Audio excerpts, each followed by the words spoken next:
최근 정부가 발표한 세제 개편안 소식 들으셨습니까? 국민들의 자산 형성을 돕겠다며 만든 대표 절세 계좌 ISA 이야기입니다. 그동안 S&P 500이나 나스닥 100 같은 미국 지수 ETF를 국내 상장 상품으로 차곡차곡 모아가던 분들, 연금저축과 ISA를 조합해서 노후 자금을 준비하시던 수많은 투자자분들의 마음이 한순간에 답답해졌습니다. 개편안의 핵심은 간단합니다. 국내 주식이나 펀드만 담는 생산적 금융 ISA라는 신규 계좌를 만들어 혜택을 몰아주는 대신 우리가 흔히 쓰던 기존 일반 ISA의 혜택은 대폭 줄이겠다는 겁니다. 도대체 왜 갑자기 자산 형성의 주춧돌 같았던 절세 혜택을 틀어지려는 걸까요? 그리고 이 변화 속에서 우리는 어떻게 자산을 지켜내야 할까요? 오늘 영상에서는 세제 개편안의 숨겨진 구조와 의도, 그리고 직장인들이 실제로 취해야 할 구체적인 전략을 팩트 위주로 철저히 분석해 드립니다. 우선 정부가 내놓은 개정안의 주요 내용을 정확히 짚어볼 필요가 있습니다. 첫째, 계약 기간이 최장 5년으로 제한됩니다. 기존 ISA는 의무가입 기간 3년만 지나면 만기를 80년, 90년, 사실상 무제한으로 연장할 수 있었습니다. 세금을 내지 않고 원금과 수익을 계속 굴리는 무기한 과세 이연과 장기 복리 효과가 핵심 무기였죠. 하지만 앞으로는 5년이 지나면 무조건 계좌를 강제로 정산하고 세금을 계산해야 합니다.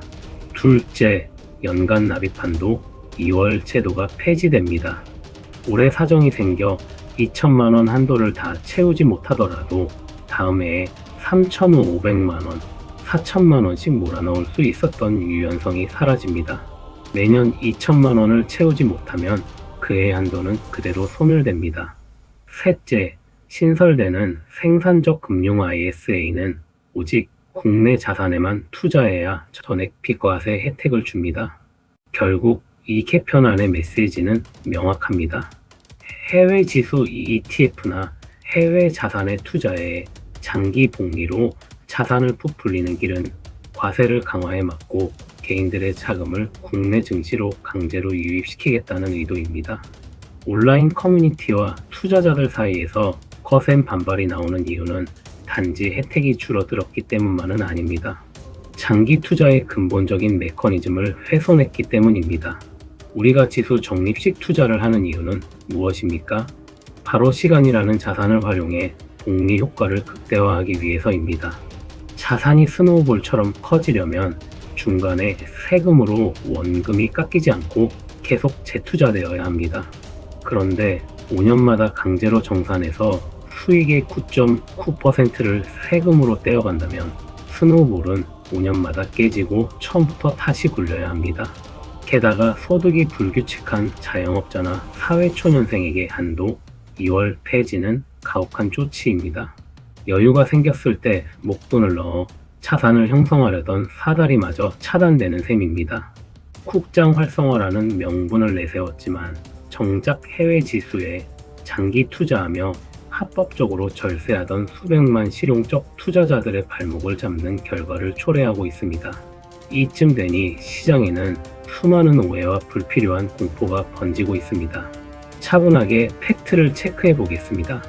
우선 이제 ISA에서 TIGR, S&P 500 같은 미국 지수 ETF를 못 사냐? 그렇지 않습니다. 이번 개편안에서 연금저축과 IRP의 세액 공제 한도 최대 900만 원나 세액 공제율은 축소되지 않았습니다. 셋째, 이미 개설한 계좌도 당장 5년으로 잘리냐? 이 법안은 현재 정부안 단계이며 2027년 시행을 목표로 하반기 국회 심의를 거쳐야 합니다. 시행령 및 소급 적용 여부에 대한 세부 규정이 최종 확정되기 전까지는 현행법이 유지됩니다. 그렇다면 정부의 제도 변경 앞에서 우리는 손 놓고 있어야 할까요? 직장인, 투자자가 지금 당장 취할 수 있는 현실적인 대응 전략 3가지를 제시합니다. 첫째, 올해 2026년 말가가기 전에 보유 중인 ISA 만기를 최장 2099년 등으로 연장해 두십시오. 정부안에 따르면 계약기간 제한은 시행일 이후 신규 가입이나 만기 연장분부터 적용될 가능성이 높습니다. 미리 만기를 수십 년으로 연장해 두는 것이 경과 규정 적용 시 유리한 고지를 선점하는 방법입니다. 둘째, ISA 연금 계좌 콤보 전략을 적극 활용하십시오. ISA가 5년짜리 중기절세 계좌로 성격이 바뀐다면 5년 만기 시 나오는 정산금을 연금저축이나 IRP로 이전하는 겁니다. 만기금을 연금계좌로 넘기면 이전 금액의 10% 최대 300만원까지 추가 세액 공제를 받을 수 있습니다. ISA에서 뗀 세금을 연말정산 환급금으로 되찾아오는 전략입니다. 셋째, 자산의 성격에 따라 계좌를 철저히 분리하십시오. 장기 노후 자금은 처음부터 연금저축펀드에서 운용하여 무기한 과세의 연을 누리고 3에서 5년 단위의 목돈 마련 자금은 ISA를 활용해 9.9% 분리과세와 만기 이전 혜택을 챙기는 지혜가 필요합니다.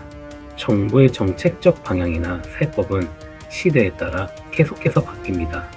유불리를 따지며 분노하는 것에 그치지 않고 바뀐 게임의 법칙 안에서 최선의 수를 찾는 것이 투자자의 본분입니다. 제도가 어떻게 변하든 시장에 오래 머무르며 시스템을 활용하는 사람이 결국 자산을 지켜냅니다. 오늘 정리해드린 내용을 바탕으로 여러분의 계좌 만기와 투자 플랜을 다시 한번 점검해 보시기 바랍니다. 반박시 당신의 말이 맞습니다. 오늘 준비한 내용은 여기까지입니다. 여러분의 생각은 어떠신가요? 댓글로 여러분의 의견 남겨주시고 좋아요, 구독 부탁드립니다.